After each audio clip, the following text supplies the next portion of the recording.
Hello guys, welcome to Gaurav Tutorials. In this video, we will be talking about class 11th standard के chapter number 8 of biology के बारे में। Chapter का नाम है cell the unit of life. Well, जैसे कि आप जानते हैं कि 11th साइंस की बायोलॉजी की टेक्स्ट बुक का ये थर्ड यूनिट है। इसके अंदर 3 चैप्टर्स हैं। पहला तो ये सेल हो गया, दूसरा चैप्टर बायोमोलिक्यूल्स पर है, और जो अगला चैप्टर होगा बच्चों वो होगा अपने what do you call it, cell division के ऊपर, राइट। तो अब सेल के बारे में डिस्कस करना है, ठीक है आपको। अब देखिए, आपने लोअर क्लासेस में पढ़ा है कि कोई भी लिविंग ऑर्गेनिज्म अगर है, ठीक है, anything that can be described as living will be made up of cells, and on the basis of the number of cell an individual has, I can categorize the organism into 2 types. First, a unicellular organism, and दूसरा multicellular organism, right. अच्छा, अब थोड़ा सा अपने दिमाग पर जोर डालिए और याद करने की कोशिश करिए कुछ एग्जाम्पल जो यूनिसेल्यूलर के हों। यस, अमीबा तो भूला ही नहीं जा सकता, सबसे पहले यही याद आएगा। दूसरा हो गया पैरामीशियम, राइट। ऐसे बहुत सारे हैं, बैक्टीरिया वगैरह भी आप ले लीजिए, बट अमीबा और paramecium for time being sufficient है। मल्टीसेल्यूलर में कौन आ गए? इसमें आप फिशेस ले लीजिए, इसमें आप बर्ड्स ले लीजिए, एनिमल्स में सभी आ जाएंगे, ठीक है। प्लांट्स वगैरह को आप इंक्लूड कर सकते हो, ऑलराइट। सो अगर मैं आपसे ये कहूं कि what is a cell, okay, what is a cell, तो एक यूनिसेल्यूलर ऑर्गेनिज्म क्या है? वो तो एक सिंगल सेल ही है। तो जो भी यूनिसेल्यूलर ऑर्गेनिजम्स होंगे, अभी मैं एक्सक्लूसिवली बात कर रहा हूं किनके बारे में? यूनिसेल्यूलर ऑर्गेनिजम्स के बारे में, राइट। तो जो भी यूनिसेल्यूलर ऑर्गेनिजम्स होंगे बच्चों, उनका इंडिपेंडेंट एग्जिस्टेंस हो सकता है, ओके। मतलब वो अकेले थकेले रह सकते हैं, उनको ग्रुप में रहने की जरूरत बहुत ज्यादा नहीं पड़ने वाली, वो इंडिपेंडेंट एग्जिस्टेंस रख सकते हैं। दूसरा, एक सिंगल सेल होने के बावजूद ये क्या कर सकते हैं? performs all the vital functions of life, okay, all the vital functions of life। एक जिंदा प्राणी को जितने भी प्रोसेसेस करनी थी वो सारी की सारी यूनिसेल्यूलर ऑर्गेनिज्म जो है वो अकेले अकेले कर सकते हैं। जैसे कि सांस लेना, जैसे कि मूवमेंट करना, जैसे कि एक्सक्रीशन करना, जैसे कि रिप्रोडक्शन करना, राइट।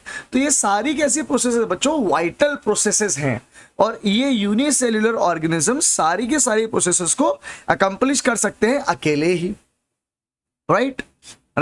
अच्छा, अब हम बोलो, हम I mean you can ask a question कि भाई आप इतना ये सेल सेल सेल सेल कर रहे हो, तो इसके हिस्टोरिकल एस्पेक्ट्स की अगर बात करी जाए तो क्या कुछ इंफॉर्मेशन मिल सकती है? हाँ मिलेगी, क्यों नहीं मिलेगी भाई, बिल्कुल मिलेगी। तो हिस्टोरिकल एस्पेक्ट्स की अगर बात करते हो तो सबसे पहले हमारे पास एक भाई साहब आए थे जिनका नाम था Robert Hooke, okay. Robert Hooke साहब ने क्या करा था? ही ऑब्जर्व्ड प्लांट सेल। इन्होंने क्या ऑब्जर्व करी? प्लांट सेल ऑब्जर्व करी थी, ठीक है।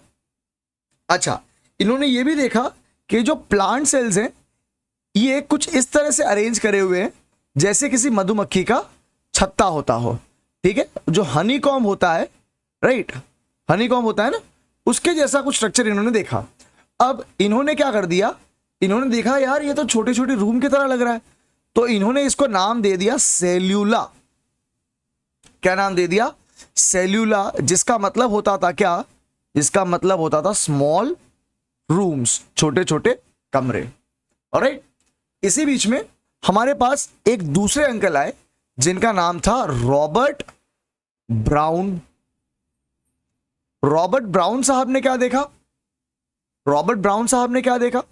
इन्होंने देखा कि जो सेल थी, ठीक है, इसी सेल के अंदर सेंटर में कुछ हिस्सा देखने मिल रहा था, और ये जो सेंटर में हिस्सा देखने मिल रहा था इसको अपन ने क्या कह दिया? इसको इन्होंने नाम दे दिया न्यूक्लियस। क्या नाम दे दिया? न्यूक्लियस।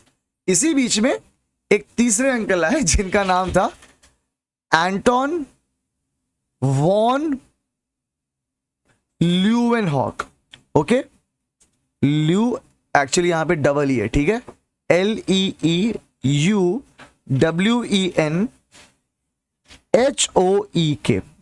ठीक है, एंटन वॉन ल्यूवेनहॉक।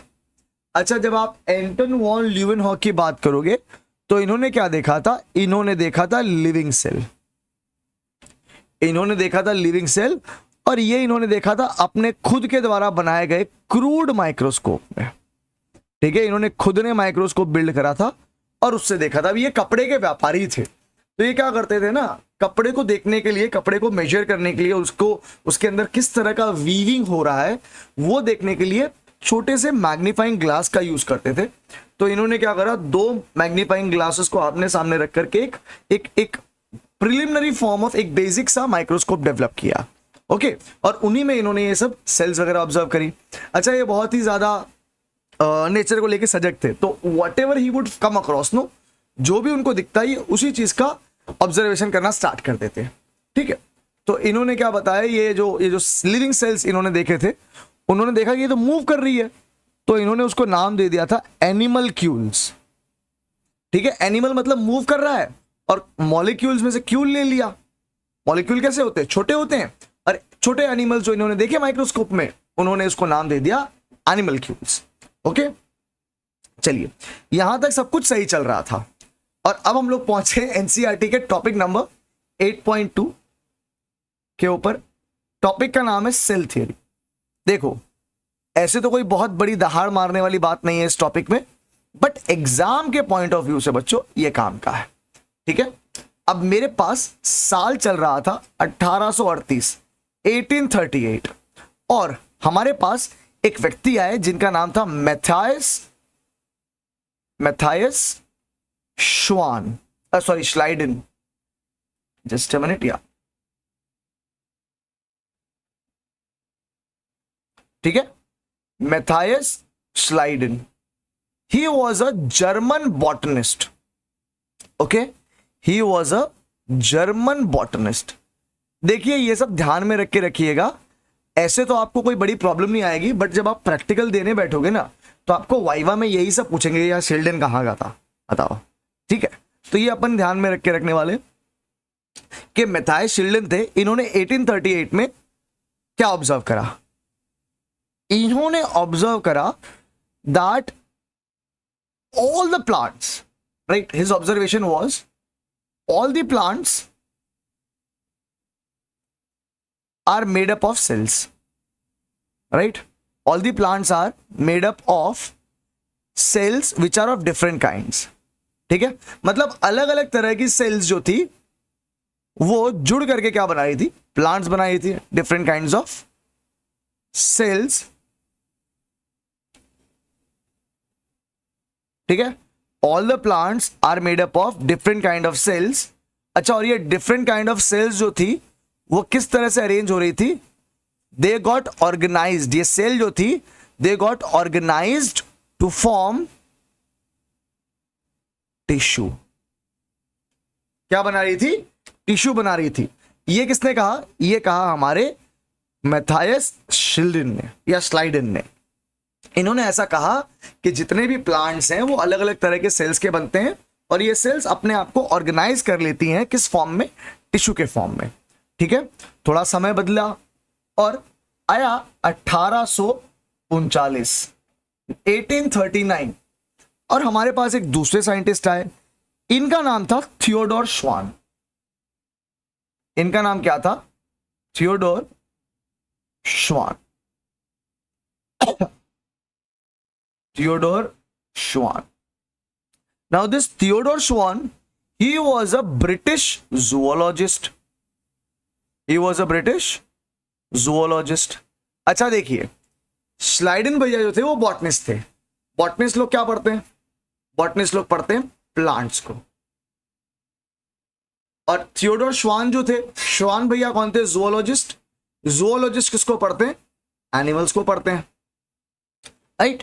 तो इन्होंने क्या ऑब्जर्वेशन दिया बच्चों, इन्होंने क्या ऑब्जर्वेशन दिया, इन्होंने क्या ऑब्जर्वेशन दिया, ही ऑब्जर्व्ड दैट जो एनिमल सेल्स होती है, ठीक है, इन्होंने किसको ऑब्जर्व किया, क्योंकि ये जूलॉजिस्ट थे, इन्होंने ऑब्जर्व किया दैट एनिमल सेल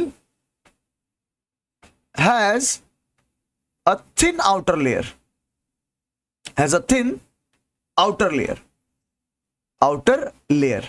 और आगे जाके इस लेयर को क्या कहा गया, आगे जाके इसी लेयर को कहा गया सेल मेम्ब्रेन, या फिर आप इसको कह सकते हो प्लाज्मा मेम्ब्रेन। क्या बोल सकते हो, या तो सेल मेम्ब्रेन या तो प्लाज्मा मेम्ब्रेन। तो जो सेल मेम्ब्रेन और प्लाज्मा मेम्ब्रेन या प्लाज्मा मेम्ब्रेन आज हम पढ़ रहे हैं, वो पढ़ पा रहे हैं किसकी वजह से, थियोडोर श्वान की वजह से, क्योंकि उन्होंने उसे पहली दफा खोजा था। सही है, सही है। अच्छा, इन्होंने एक और चीज ऑब्जर्व करी। क्या इन्होंने एक और चीज ऑब्जर्व करी? इन्होंने क्या ऑब्जर्व करा कि जो प्लांट्स होते हैं, क्या प्लांट्स होते हैं, उनके पास plants have additional outer cover. Okay, plants के ऊपर एडिशनल आउटर कवर भी होता है, और ये जो आउटर कवर प्लांट के ऊपर अपन को देखने मिलता है प्लाज्मा मेम्ब्रेन के अलावा, उसको क्या कहते हैं हम लोग, उसको हम लोग कहते हैं सेल वॉल। क्या बोलते हैं, सेल वॉल। मतलब अगर ये सेल देखता हूं तो इसकी जो आउटर कवरिंग हो गई, ये क्या हो गई, ये हो गई सेल मेम्ब्रेन। ऑलराइट, केवल और केवल सेल मेम्ब्रेन है, तो ये सेल कैसी है, ये सेल है एनिमल सेल। कौन सी सेल है, एनिमल सेल। बट अगर मैं देखूं कि भाई मेरी सेल के ऊपर सेल मेम्ब्रेन तो है, सेल मेम्ब्रेन तो है, बट उसके ऊपर एक एडिशनल कवरिंग और प्रेजेंट है, तो ये जो एडिशनल कवरिंग मुझे मेरी सेल मेम्ब्रेन के ऊपर दिख रही है, उसको मैं क्या कह देता हूं, सेल वॉल। और ऐसे सेल्स जिसके ऊपर सेल वॉल देखने मिल रहा था, ये कौन से ऑर्गेनिज्म को बिलोंग कर रही होगी, ये किसको बिलोंग कर रही होगी, ये बिलोंग कर रही होगी प्लांट वालों को। तो ये बन गई हमारी प्लांट सेल। तो थियोडोर श्वान ने दो चीज कही। इन्होंने कहा कि यार जो एनिमल सेल है उसके ऊपर एक पतला सा कवर होता है, आगे जाके पता चला कि इसी कवर को हम लोग सेल मेम्ब्रेन बोल रहे हैं। इन्होंने ये भी देखा कि जो प्लांट होता है उसके ऊपर एक सेल वॉल भी प्रेजेंट होती है apart from the cell membrane, right. तो इन्होंने कंक्लूजन निकाला, ठीक है, अपने दो ऑब्जर्वेशन के बेसिस पर इन्होंने क्या करा, इन्होंने कंक्लूजन निकाला। ठीक है, कंक्लूजन तो मैं नहीं बोलूंगा, इन्होंने प्रपोज करी हाइपोथेसिस। हाइपोथेसिस का मतलब क्या है भाई, ऐसा कुछ होता होगा, आपको साबित करना है तो आप खुद ढूंढ लो। मैंने जो कह दिया बस वही है। और जब तक मेरे पास ये जो स्टेटमेंट मैं दे रहा हूं उसके अलावा कोई दूसरा बेटर एक्सप्लेनेशन नहीं है, तब तक ये हाइपोथेसिस आगे बढ़ती रहेगी। ठीक है, अब हाइपोथेसिस इन्होंने क्या दिया, इन्होंने कहा कि all the plants and animals, क्या कहा इन्होंने, all plants and animals are made up of what, cells and product of cells. इन्होंने कह दिया जितने भी प्लांट हैं, जितने भी एनिमल हैं, वो किसके बने हैं, वो या तो सेल के बने हैं या सेल की प्रोडक्ट्स के बने हैं, राइट। तो यहां पर शिल्डेन का और श्वान का काम खत्म। अब इन्होंने जो ऑब्जर्वेशन दिया, स्लाइडन का ऑब्जर्वेशन था कि प्लांट अलग अलग तरह के काइंड के सेल्स का बना है, श्वान का ऑब्जर्वेशन था कि एनिमल सेल के ऊपर एक आउटर कवरिंग होती है जिसको कहा जाता है क्या, इसको कहा जाता है सेल मेम्ब्रेन। इन्होंने ये भी देखा कि जो प्लांट सेल होती है उसके ऊपर एक एडिशनल आउटर कवरिंग होती है जिसको बोलते हैं सेल वॉल, है ना। ये सब बता के इन्होंने ये बता दिया श्वान साहब ने कि जितने भी जानवर, जितने भी पेड़ पौधे हैं वो किसके बने हैं, सेल और उनकी प्रोडक्ट के। बट ये नहीं समझा पा रहे थे, he was not able to answer how did these cells come into effect, ये सेल्स कैसे आए, है ना। He wasn't able to explain how did cells come into effect. मतलब ये समझा नहीं पा रहे थे कि नए सेल्स कैसे आ रहे हैं। ठीक है, ये जो मैं पूरी बात लिख रहा था कि how does it come into effect का मतलब क्या था, ये समझा नहीं पा रहे थे कि नए सेल्स कैसे बन रहे हैं, बराबर है, नए सेल्स कैसे बन रहे हैं वो नहीं समझा पा रहे थे। ठीक है, तो उसके लिए हमने क्या देखा, हमने वेट किया कुछ सालों का, मतलब अभी हम थे 1839 में, अब हम पहुंचे 1855 में। ठीक है, मतलब लगभग 16 साल बाद। तो साल था 1855 और हमारे पास एक अंकल आए नए। इन जो जो जो वैज्ञानिक थे, जो महान आत्मा थी, इनका नाम था रुडोल्फ वर्चोव। रुडोल्फ वर्चोव। रुडोल्फ वर्चोव ने क्या बताया कि भाई देखो, ये जो तुम्हारी सेल है ना, ये जो तुम्हारी सेल है, ये क्या करती है, ये बिखर जाती है, टूट जाती है, स्प्लिट हो जाती है, और एक में से कितनी बना देती है, 2 सेल बनाती है। और ये एक में से 2 सेल बनाने की जो प्रोसेस है उसे कहा जाता है सेल डिवीजन। क्या कहा जाता है, सेल डिवीजन कहा जाता है, बराबर। और ये जो न्यूली फॉर्म सेल्स आई हैं, ठीक है, ये जो न्यू सेल्स आई है वो किस में से आई है, वो आई है किसी ऐसे सेल में से जो पहले से एग्जिस्ट कर रहा है, मतलब प्री एग्जिस्टिंग सेल में से आई है। किसमें से आई है, प्री एग्जिस्टिंग सेल में से आई है, राइट। तो what did Rudolf Virchow describe, he described that the cells divide to form new cells and, क्या बताया इन्होंने, the new cells are formed from pre existing cells, right. किसमें से बनते हैं ये, प्री एग्जिस्टिंग सेल्स में से बनते हैं नए सेल्स, ओके। और इन्होंने एक मंत्र कहा, क्या कहा, मंत्र कहा। क्या मंत्र था वो मंत्र था, याद रखना है, रात को 12 बजे पढ़ना आज, ठीक है। मंत्र क्या था, ओमनिस सेल्यूला।